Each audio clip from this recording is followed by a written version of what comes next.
গতকাল বাংলাদেশে একটা চমৎকার ঘটনা ঘটে গেছে। আপনারা নিশ্চয়ই খেয়াল করেছেন, পাকিস্তানের স্বরাষ্ট্রমন্ত্রী হঠাৎ করে 24 ঘন্টার জন্য বাংলাদেশ সফরে এসেছিল। কারণটা কি বলা নাই, কওয়া নাই, হঠাৎ করে 24 ঘন্টার ব্যবধানে বাংলাদেশ সফরে আসলো, বাংলাদেশ সফর করলো, বাংলাদেশের স্বরাষ্ট্রমন্ত্রীর সাথে সাক্ষাৎ করলো, সাক্ষাৎ করে আবার একটা নাটকীয় সমঝোতা স্মারকে স্বাক্ষর করলো। এটা কেন?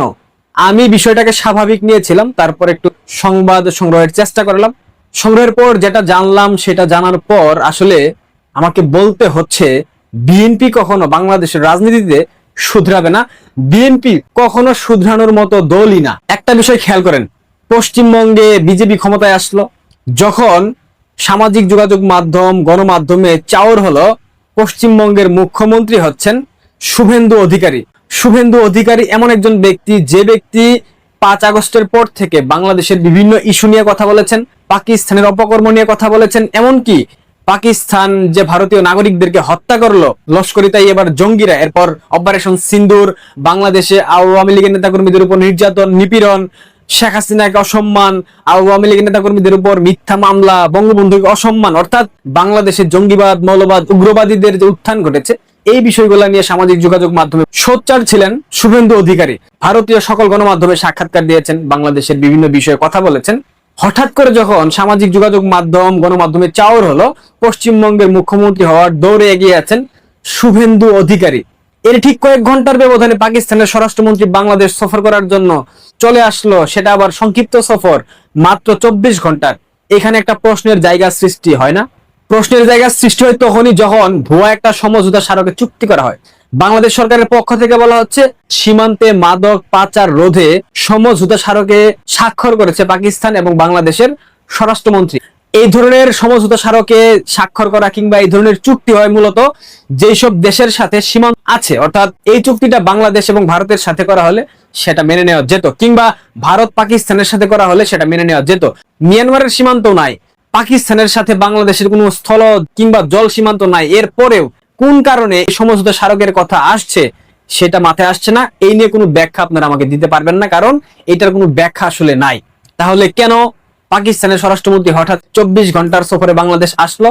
খেলা মূলত এইখানেই। আপনারা নিশ্চয়ই জানেন, পশ্চিমবঙ্গে দুদিন পূর্বে শুভেন্দু অধিকারী, যিনি নবনির্বাচিত মুখ্যমন্ত্রী হয়েছেন, দুদিন আগেও আমরা জেনেছি তিনি মুখ্যমন্ত্রী হওয়ার দৌড়ে এগিয়েছিলেন, তার যে ব্যক্তিগত সহকারী চন্দ্রনাথ রথ, তাকে গুলি করে হত্যা করা হয়েছে। আপনারা জানেন, প্রায় 16 রাউন্ড গুলি করা হয়েছে, তার বুকে গুলি করা হয়েছে। কারা গুলি করেছে এখন পর্যন্ত সেই সংবাদ আনুষ্ঠানিকভাবে ঘোষণা করা হয়নি। যারা গুলি করেছে তারা ভুয়া বাইকের ভুয়া নাম্বার প্লেট ব্যবহার করে সেই বাইক চালিয়ে, হেলমেট পরে গুলি চালিয়ে পালিয়ে গেছে। চলেন ফিরে যাই পুরানা কাহিনীতে। আপনাদের মনে আছে নিশ্চয়ই, ইউনূসের জামানায় পাকিস্তান থেকে কয়েকবার জাহাজ এসেছিল এবং সেই জাহাজ থেকে যে ধরনের মালামাল খালাস করা হয়েছে, সেই মালামালে আসলে কি ছিল আমরা কেউ জানি না। তৎকালীন সময়ে চট্টগ্রাম বন্দরে কাস্টমসের যে কর্মকর্তা ছিল, সে এই সব মালামাল চেক করতে চেয়েছিল। কন্টেইনারে করে কি এসেছে চেক করার কারণে তার চাকরি হারায়, তাকে চাকরিচ্যুত করা হয়েছিল। আদৌ সেই জাহাজে করে কি এসেছে এখন পর্যন্ত আমরা জানি না। পপি সিডের কথা বলা হয়েছিল, যে এই কোকেন বা মাদক কিছু একটা বানানোর জন্য যে পপি সিড ব্যবহার করা হয়, সেটা এসেছিল। এর পরবর্তীতে একাধিকবার জাহাজ বাংলাদেশে এসেছে, কি এসেছে আমরা জানি না। বিভিন্ন গোয়েন্দা মারফতে জানা যায় যে সেখানে বিপুল পরিমাণ অস্ত্র এসেছে, বিশেষ করে AK-47 পাকিস্তানে যেগুলা বানানো হয়। গোয়েন্দা মারফতে যে তথ্য পেলাম, তৎকালীন সময়ে পাকিস্তান থেকে যে ধরনের অস্ত্র বাংলাদেশে আনা হয়েছে, সেই অস্ত্রের বিশাল একটা অংশ ভারতে প্রবেশ করানো হয়েছে ইউনূসের জামানায়। এইখানে ব্যবহার করা হয়েছে রাজশাহী অঞ্চলের চাঁপাইনবাবগঞ্জ জেলার যে বর্ডার আছে, সে সীমান্তকে ব্যবহার করে বাংলাদেশ থেকে ব্যাপক পশ্চিমবঙ্গে পাঠানো হয়েছে, আসামে পাঠানো হয়েছে। এই অস্ত্র দিয়ে তাদের উদ্দেশ্য ছিল সেখানে একটা বড় ধরনের ম্যাসাকার করা। এইখানে সহায়তা করেছে পাকিস্তান ISI এবং বাংলাদেশের সীমান্তবর্তী অঞ্চলের যে জঙ্গি ক্যাম্পগুলো আছে, লস্করি তাইয়্যেবার ক্যাম্প, এই ক্যাম্পের জঙ্গিরা এবং লস্করি তাইয়্যেবার সরাসরি সম্পৃক্ততা ছিল। হারুন ইজাহার এই ক্ষেত্রে একটা ব্যাপক ভূমিকা পালন করেছে এবং এইখানে আরো সম্পৃক্ত ছিল বাংলাদেশের আনসারুল্লাহ বাংলা টিম, জসিমউদ্দিন রহমানী, যাকে 5 আগস্টের পর বাংলাদেশের অন্তর্বর্তীকালীন সরকার জামিন দিয়েছে, সসম্মানে মুক্তি দিয়েছে। জসিমউদ্দিন রহমানী এখানে সম্পৃক্ত ছিল। লস্করি তাইয়্যেবা আনসারুল্লাহ বাংলা এবং পাকিস্তান আইএসআই এর সরাসরি তত্ত্বাবধানে পশ্চিমবঙ্গে অস্ত্র প্রবেশ করিয়েছে এই রাজাকারের বাচ্চারা। এইখানে সম্পৃক্ত ছিল জামাত, এইখানে বিএনপির ইন্ধন ছিল। অন্তর্বর্তীকালীন সরকারের ইন্ধন ছাড়া তো আসলে এই কাজ কোনোভাবেই সম্পন্ন করা সম্ভব হয়ে ওঠেনি। বিজেপি সবকিছু জানতো, গোয়েন্দা তথ্য বলতেছে, তারা কোনো প্রকার স্টেপ নেয় নাই। কারণ ওই যে জিহাদি জোশ, পাকিস্তানি জোশ, ইসলামের শরিয়া আইনের জোশ, যে দেশের সেনাবাহিনীর সাবেক কর্মকর্তা হাসিনুর রহমান কর্নেল কিংবা লেফটেন্যান্ট কিছু একটা ছিল, গতকাল সামাজিক যোগাযোগ মাধ্যম ফেসবুকে স্ট্যাটাস দিয়েছে, সশস্ত্র বাহিনীর কাছে আমার একটা অনুরোধ থাকবে, আপনারা একটা ব্যাংক অ্যাকাউন্ট খুলেন, আমরা জনগণ সরাসরি টাকা দিব উন্নত প্রযুক্তির সমরাস্ত্র কেনার জন্য। অর্থাৎ আহ্বান জানিয়েছে বাংলাদেশের জনগণ টাকা দেবে, সেই টাকা দিয়ে বাংলাদেশের সশস্ত্র বাহিনী উন্নত প্রযুক্তির সকল মিসাইল, এয়ার ডিফেন্স সিস্টেম এগুলা কিনবে। মুদ্রা কথা, বাংলাদেশের স্বাধীনতা সার্বভৌমত্ব রক্ষা করার জন্য অস্ত্র কিনবে। কেন এ কথা বলেছে জানেন? গতকাল আন্তঃ ব্যালিস্টিক মিসাইলের একটা পরীক্ষা চালিয়েছে ভারত বঙ্গোপসাগরীয় উপকূল অঞ্চলে। মিসাইলের যে ধোঁয়া কিংবা আলো যেই হোক না কেন, সেটা বাংলাদেশের আকাশে দেখা গিয়েছিল। এরপর থেকে বাংলাদেশের জিহাদি জৌশালা বাঙ্গুদের মাথা নষ্ট হয়ে গেছে যে ভারত হঠাৎ করে কেন আন্তঃ ব্যালিস্টিক মিসাইলের পরীক্ষা চালাচ্ছে। এই কারণেই তারা এখন সেনাবাহিনীকে আহ্বান জানাচ্ছে একটা ব্যাংক অ্যাকাউন্ট দেওয়ার জন্য বাংলাদেশের মানুষ সেখানে অর্থ দেবে। এরা নাকি বাংলাদেশ সেনাবাহিনীর কর্মকর্তা ছিল। তাহলে বুঝেন বাংলাদেশ সেনাবাহিনী কাদের নিয়ন্ত্রণে। মূল প্রসঙ্গ হলো চন্দ্রনাথ রথ, পশ্চিমবঙ্গের নবনির্বাচিত মুখ্যমন্ত্রী জনাব শুভেন্দু অধিকারীর যে ব্যক্তিগত সহকারী, তাকে যারা গুলি চালিয়েছে, গোয়েন্দা সূত্র বলতেছে এরা আনসারুল্লাহ বাংলা টিমের জঙ্গি। এবং এখানে চমকপ্রদ যে তথ্য, যেই পিস্তল ব্যবহার করা হয়েছে গুলি চালানোর জন্য পাকিস্তানে উৎপাদন হয়, অর্থাৎ মেড ইন পাকিস্তান পিস্তল দিয়ে চন্দ্রনাথ রথকে গুলি করা হয়েছে। এই সংবাদগুলা খুব শীঘ্রই আপনারা সামনে পাবেন, আসবে। পশ্চিমবঙ্গের মুখ্যমন্ত্রী আনুষ্ঠানিকভাবে শপথ নেওয়ার পর এগুলা সামনে আসবে, আপনারা দেখতে পাবেন। আমার কথা বিশ্বাস করার প্রয়োজন নাই, আমি বিশ্বাস করতে বলতেছি না। এখন আসেন, পাকিস্তানের স্বরাষ্ট্রমন্ত্রী কেন এসেছে? পাকিস্তানের স্বরাষ্ট্রমন্ত্রী মূলত বাংলাদেশে এসেছে এই বিষয়গুলো নিয়ে আলোচনা করার জন্য বিএনপির সাথে।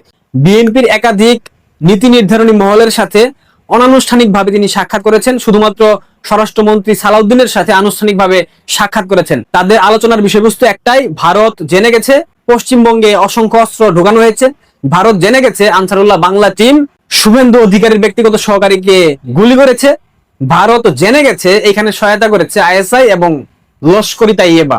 এই সংবাদগুলো জানার পর ভারত যদি কোনো প্রকার প্রতিক্রিয়া দেখায়, সেখান থেকে রক্ষা পাওয়ার জন্য বাংলাদেশ এবং পাকিস্তানের স্বরাষ্ট্রমন্ত্রী তারা কথা বলেছে, আলোচনা হয়েছে কিভাবে এটাকে ধামাচাপা দেওয়া যায়, সেই বন্দোবস্ত করবার জন্য মূলত শিলং সালাউদ্দিনের সাথে সাক্ষাৎ করেছে। কারণ শিলং সালাউদ্দিন নিজেও ভারতীয় দালাল, ভারতীয় চর, অনেকেই বলে, আমি জানি না। এই বিষয়ে যদি বিএনপির সম্পৃক্ততা থেকে না থাকে, তবে বিএনপি কেন পাকিস্তানকে সহায়তা করবে? বিএনপি কেন আনসারুল্লাহ বাংলা টিমের এই জঙ্গিদেরকে রক্ষা করার জন্য চেষ্টা করবে? কারণ বিএনপির চরিত্র কখনো পরিবর্তন হবে না। বিএনপি এখানে সরাসরি সম্পৃক্ত না থাকলেও তাদের একটা ইন্ধন ছিল, এটা বোঝা যায়। কয়লা ধুইলে কখনো ময়লা যায় না। বিএনপি 21 আগস্ট গ্রেনেড হামলা এবং 10 ট্রাক অস্ত্র কেলেঙ্কারির কারণে 17 বছর ক্ষমতা থেকে অনেক দূরে ছিল। 17 বছর ক্ষমতার আশেপাশেও তারা আসতে পারেনি। আইএসআই, সিআইএ, জিহাদি, জঙ্গি, উগ্রবাদী, মৌলবাদীদের সম্মিলিত প্রচেষ্টায় একটা জঙ্গি উত্থান ঘটিয়ে বাংলাদেশের ক্ষমতায় বসেছে। তারা ভাবছে ক্ষমতা চিরস্থায়ী, তারা ভাবছে আজীবন বাংলাদেশের ক্ষমতায় থাকবে। যার কারণে তারা এখন ধরাকে সরাজ্ঞান করতেছে, সর্বা সাজার চেষ্টা করছে। কিন্তু এই ক্ষমতা যে দীর্ঘস্থায়ী না, এই ক্ষমতা যে দীর্ঘমেয়াদী না, এটা বিএনপি এখনো বুঝতে চেষ্টা করছে না। এটা বিএনপির পতনের অন্যতম কারণ হবে। এবং এই ঘটনার সাথে যদি বিএনপির কোনো কারণে সত্যতা খুঁজে পাওয়া যায়, বিএনপি যদি কোনো কারণে ফল করে, গণ আন্দোলনের মধ্য দিয়ে বিএনপির পতন ঘটে, আমি আজ লিখে দিলাম এই ভিডিওতে, বিএনপি নামক কোনো দল বাংলাদেশের ইতিহাসে আর থাকবে না। আজীবনের জন্য বিএনপির শেকড় থেকে একদম সমূলে বাংলাদেশের মানুষ উৎপাটন করবে। লিখে রাখতে পারেন, বিএনপি নামক কোনো দল বাংলাদেশে থাকবে না এবং তারেক রহমান বাংলাদেশ থেকে আজীবনের জন্য পরিবার সমেত চলে যাবে।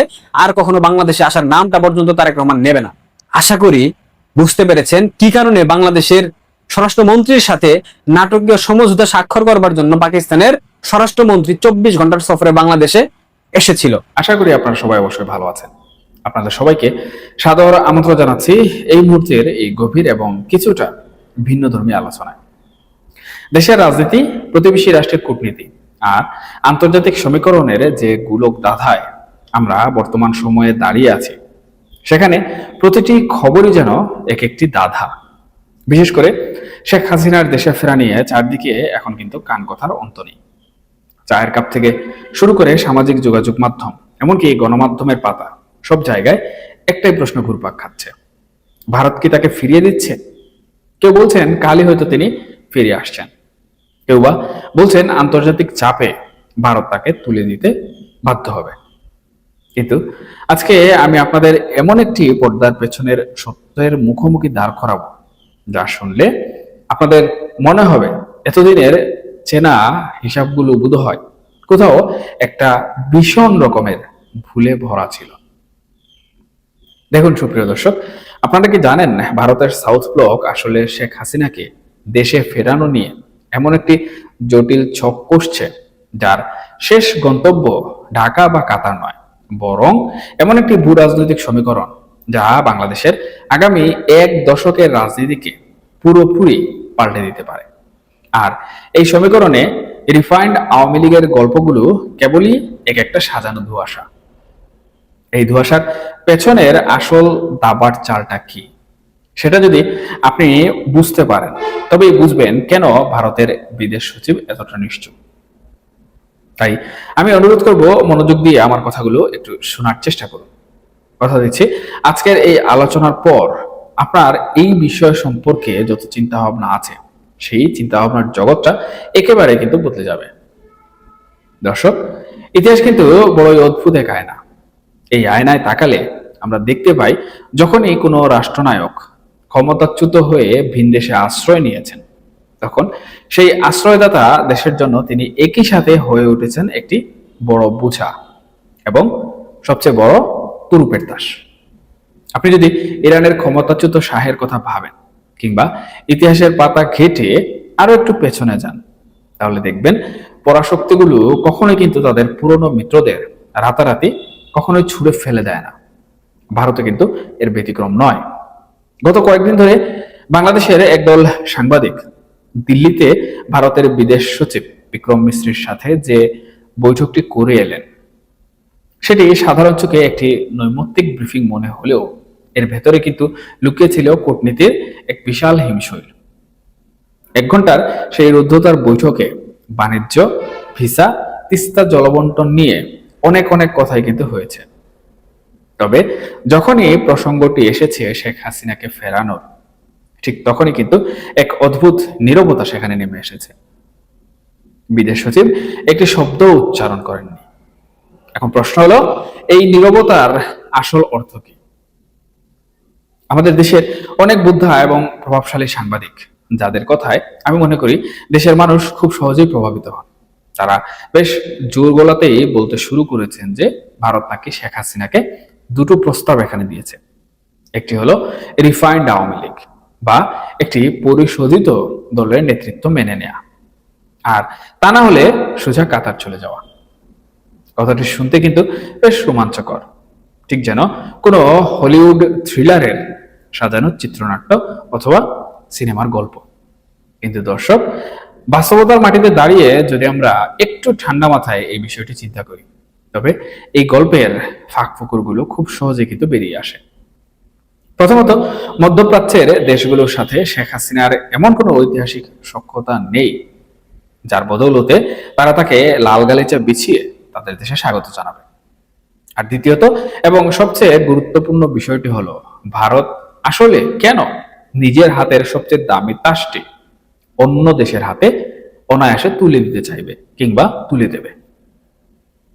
দর্শক, ভারত খুব ভালো করেই জানে যে তাদের উত্তর পূর্বাঞ্চলীয় রাজ্যগুলোর শান্তি এবং স্থিতিশীলতা একটা দীর্ঘ সময় ধরে বাংলাদেশের সদিচ্ছার উপর কিন্তু নির্ভরশীল ছিল। শেখ হাসিনা ক্ষমতায় থাকাকালীন ভারত সেই সুবিধাটি পুরোপুরিভাবে ভোগ করেছে, যেটা নিয়ে কোনো সন্দেহ নেই। আজ ভারতের যে সরকার নিজেদের সন্ত্রাসবাদ বিরোধী হিসাবে সারা বিশ্বে প্রতিষ্ঠিত করতে চাইছে, তারা কি চাইলেই তাদের একজন পরীক্ষিত মিত্রকে এমন এক অনিশ্চয়তার মুখে ঠেলে দিতে পারে? উত্তরটা হলো না, পারে না। বিজেপি সরকার বা ভারতের বিরোধী দলগুলো কেউই কিন্তু শেখ হাসিনাকে আশ্রয় দেওয়ার সিদ্ধান্তের বিরোধিতা আগেও করেনি, এখনো করছে না। বরং তারা এটিকে তাদের নিজস্ব সংস্কৃতির অংশ হিসেবেই দেখছে। কোনো অতিথি যখন দুর্যোগের রাতে আপনার দরজায় এসে কড়া নাড়ে, তখন তাকে তো আর আপনি ঝড়ের মধ্যে বের করে দিতে পারেন না, তাই না? এটি কেবল আবেগ নয়, এটি আসলে কূটনীতির এক অমোঘ নিয়ম। দেখুন সুপ্রিয় দর্শক, আন্তর্জাতিক অপরাধ যে ট্রাইব্যুনাল রয়েছে, সেই অপরাধ ট্রাইব্যুনালে শেখ হাসিনার বিচার চলমান রয়েছে, তাকে মৃত্যুদণ্ডের রায় দেওয়া হয়েছে। এগুলো সবই সত্যি, কিন্তু ভারত সরকার এই বিষয়টিকে দেখছে ভিন্ন এক দৃষ্টিকোণ থেকে। তারা লক্ষ্য করছে যে এই ট্রাইব্যুনালের স্বচ্ছতা নিয়ে ইতিমধ্যেই কিন্তু জাতিসংঘ সহ বিভিন্ন আন্তর্জাতিক মানবাধিকার সংগঠন নানাভাবে নানা রকম প্রশ্ন তুলেছে, এমনকি এগুলো এখনো চলমান রয়েছে। এমনকি খোদ বাংলাদেশের ভেতরেও সরকারি আইনজীবীর বিরুদ্ধে ঘুষের বিনিময়ে মামলা এদিক ওদিক করার অভিযোগ প্রমাণিত হয়েছে। এমন একটি প্রশ্নবিদ্ধ প্রক্রিয়ার উপর ভিত্তি করে ভারত কখনোই একজন সাবেক প্রধানমন্ত্রীকে প্রত্যর্পণ করবে না। তারা বরং এই আন্তর্জাতিক প্রশ্নগুলোকে ঢাল হিসাবে ব্যবহার করবে এবং সময় ক্ষেপণ করবে। এই সময় ক্ষেপণটাই হলো ভারতের আসল চাল। এখন সময় ক্ষেপণের বিষয়টা আমি একটু সহজভাবে পরিষ্কার করে দিচ্ছি। দেখুন, আওয়ামী লীগের বর্তমান রাজনীতির দিকে তাকান, তাদের রাজনীতির মাঠের অবস্থা কি? তারা কিন্তু নিষিদ্ধ রয়েছে, তাদের সাংগঠনিক কার্যক্রম কোনোভাবেই তারা দেশে করতে পারবে না, করা মাত্র আইনানুগ ব্যবস্থা নিবে বর্তমান সরকার। কিন্তু এই যে কালক্ষেপণ করা বা ভারতের এই যে সময় নেওয়া, এটার মূল উদ্দেশ্য হচ্ছে আন্তর্জাতিক লবিং তদবিরগুলো আরো শক্ত করা, মজবুত করা এবং আওয়ামী লীগের সাংগঠনিক যে দুর্বলতাগুলো রয়েছে সেই দুর্বলতাগুলো কাটিয়ে ওঠার জন্য একটা সময় তাদেরকে করে দেয়া।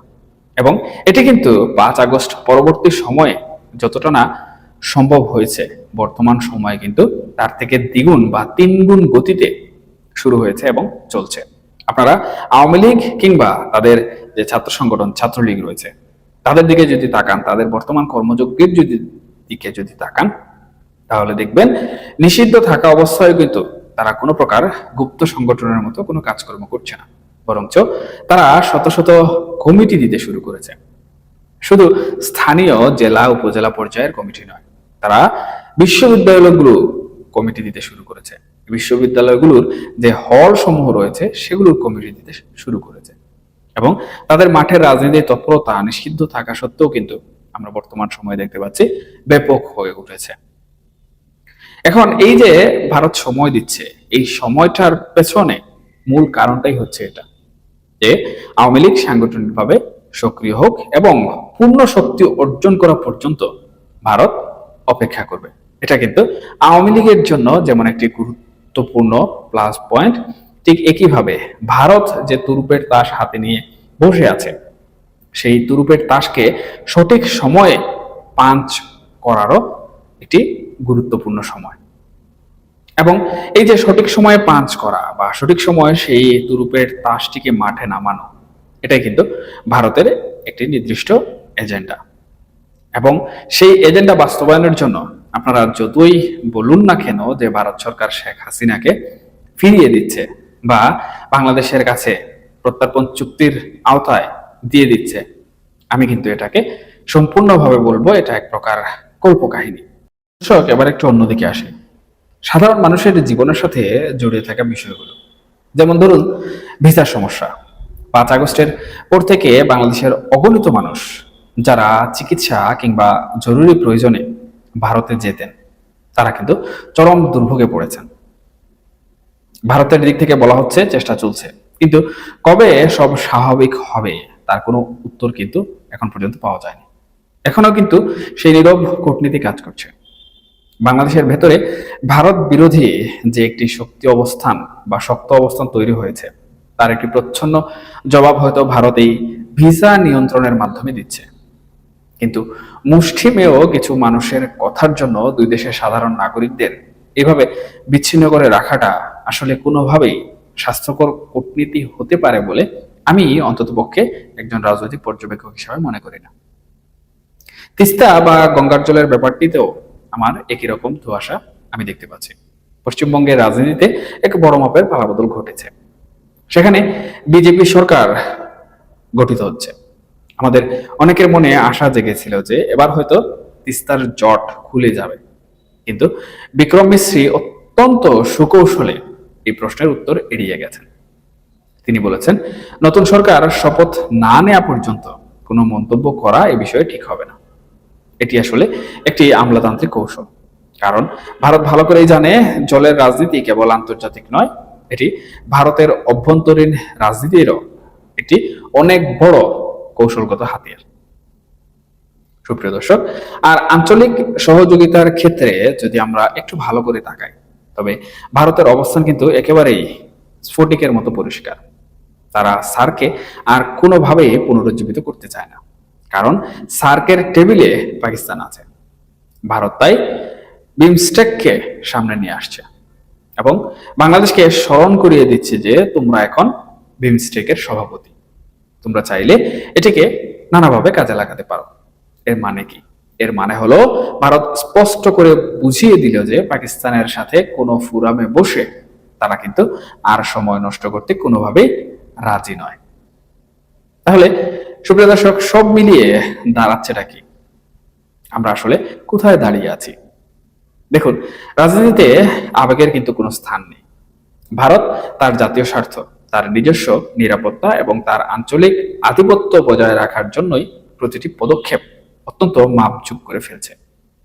শেখ হাসিনাকে কিন্তু তারা আপাতত নিজেদের কাছেই রাখবে, কারণ এই অঞ্চলে ভবিষ্যতে যে কোনো রাজনৈতিক মেরুকরণে তিনিই হতে পারেন তাদের সবচেয়ে বড় তুরুপের তাস। অপরদিকে কাতার পাঠানো বা পরিশোধিত আওয়ামী লীগের যে গল্প আমরা শুনছি, সেগুলো আসলে আমাদের দেশের কিছু মানুষের, আমি আগে যেমনটি বললাম, কল্পনা অথবা ইচ্ছাকৃতভাবে ছড়ানো কোনো একটি রাজনৈতিক মনস্তাত্ত্বিক খেলা। দর্শক, আমাদের দেশের সাধারণ মানুষ যারা আছি, সেই সাধারণ মানুষ হিসাবে, নাগরিক হিসাবে আমাদের আসলে এই কূটনীতির সূক্ষ্ম চালগুলো খুব ভালো করে কিন্তু বুঝতে হবে। আমরা যদি কেবল আবেগে গা ভাসিয়ে দিই এবং রটনায় বিশ্বাস করে নিজেদের মধ্যে কোনো ধরনের বিভেদ তৈরি করি, তবে দিন শেষে ক্ষতিটা কিন্তু আমাদেরই হবে।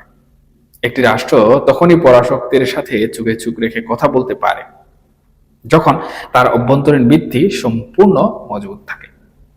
আমাদের এখন কি প্রয়োজন? আমাদের এখন প্রয়োজন নিজেদের অর্থনীতিকে শক্ত করা, নিজেদের গণতান্ত্রিক প্রতিষ্ঠানগুলোকে বিতর্কের ঊর্ধ্বে তুলে আনা।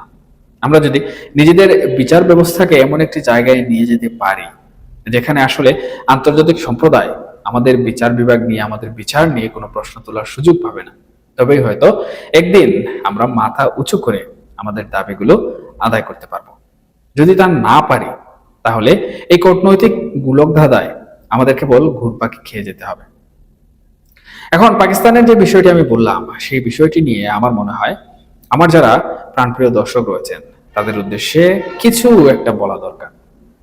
দেখুন সুপ্রিয় দর্শক, একদম নিকটতম যে প্রতিবেশী রয়েছে, সেই নিকটতম প্রতিবেশীকে পাশ কাটিয়ে বা তাকে ডিঙিয়ে যখন দূরের কোনো রাষ্ট্রকে মাথার তাজ বানিয়ে রাখার চেষ্টা করা হয়, তখন কিন্তু পাশের যে প্রতিবেশী সে কিন্তু খুব ক্ষিপ্ত হয়। সে সরাসরি এই ক্ষিপ্তটা প্রকাশ যদি নাও করে, তাও কিন্তু সে তার কথাবার্তা, আচার আচরণ অথবা তার যে মনস্তাত্ত্বিক চিন্তাধারা রয়েছে, সেই চিন্তাধারার মাধ্যমে কিন্তু প্রকাশ করে এবং তার পাশের প্রতিবেশীকে সেটি বুঝতেও দেয়। এখন ভূ রাজনীতিতে এই যে একদম নিকটতম প্রতিবেশী, এটাও কিন্তু একই রকম ভাবে কাজ করে।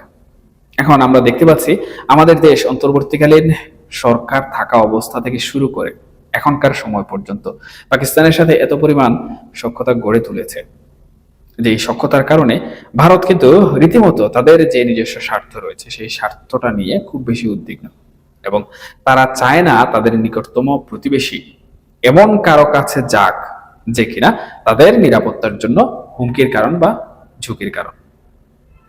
কিন্তু বাংলাদেশের বর্তমান যে পরিস্থিতি, তারা যেভাবে পাকিস্তানের দিকে ঝুঁকছে এবং ভারত যেভাবে সার্ক থেকে পুরোপুরিভাবে মুখ সরিয়ে নিচ্ছে, এখান থেকে কিন্তু একটি ধারণা স্পষ্টভাবে লাভ করা যায়।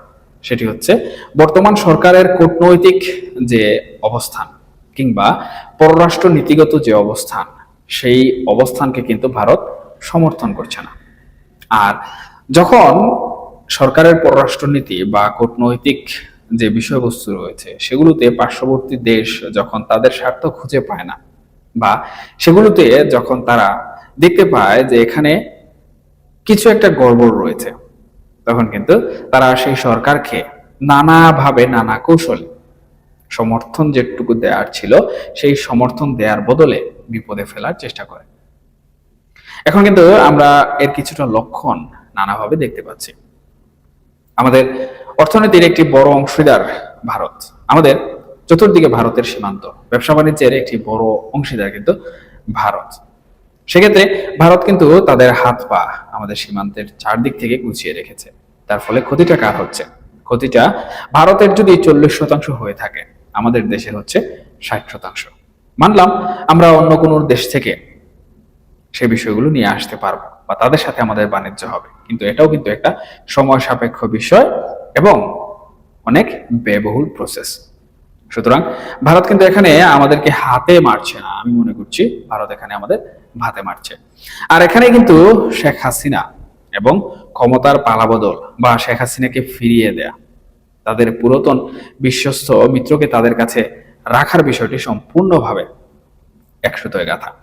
তারা চাইবে না তাদের মিত্রকে এমন অবস্থায় ফেলে দিতে যে অবস্থা থেকে সেই মিত্র আর কখনো মাথা চারা দিয়ে উঠতে না পারে, বরঞ্চ তারা চাইবে তাদের মিত্রকে তারা সাহায্য করে তাদের হেফাজতে রেখে এমন একটি পরিবেশ তৈরি করার, যে পরিবেশে মিত্র গেলে মিত্রের কোনো প্রকার ক্ষতি হওয়ার সম্ভাবনা থাকবে না, বরঞ্চ মিত্রের কাছ থেকে যে সকল সুবিধাসমূহ বিগত দিন ভারত পেয়েছে সেই সকল সুবিধাসমূহ আবারও ভারত পেতে পারে সেই ব্যবস্থা করতে। সুতরাং এই যে দীর্ঘ আলোচনা, এই দীর্ঘ আলোচনার সারাংশ হিসেবে আমি একটি কথাই বলবো, ভারত বর্তমান সময়ে বাংলাদেশের রাজনীতি এবং আমাদের এই আঞ্চলিক ভূ রাজনীতির স্থিতিশীলতা নিয়ে ব্যাপকভাবে চিন্তিত, এবং এই চিন্তার কারণেই তারা কিন্তু তাদের নিজেদের স্বার্থ নিয়ে আরো অধিক বেশি মাথা ঘামাচ্ছে।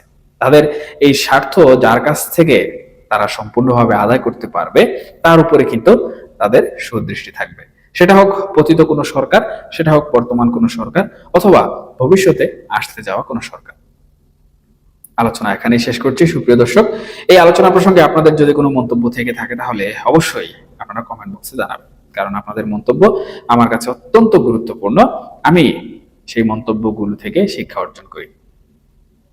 ধন্যবাদ সবাইকে। আল্লাহ হাফেজ।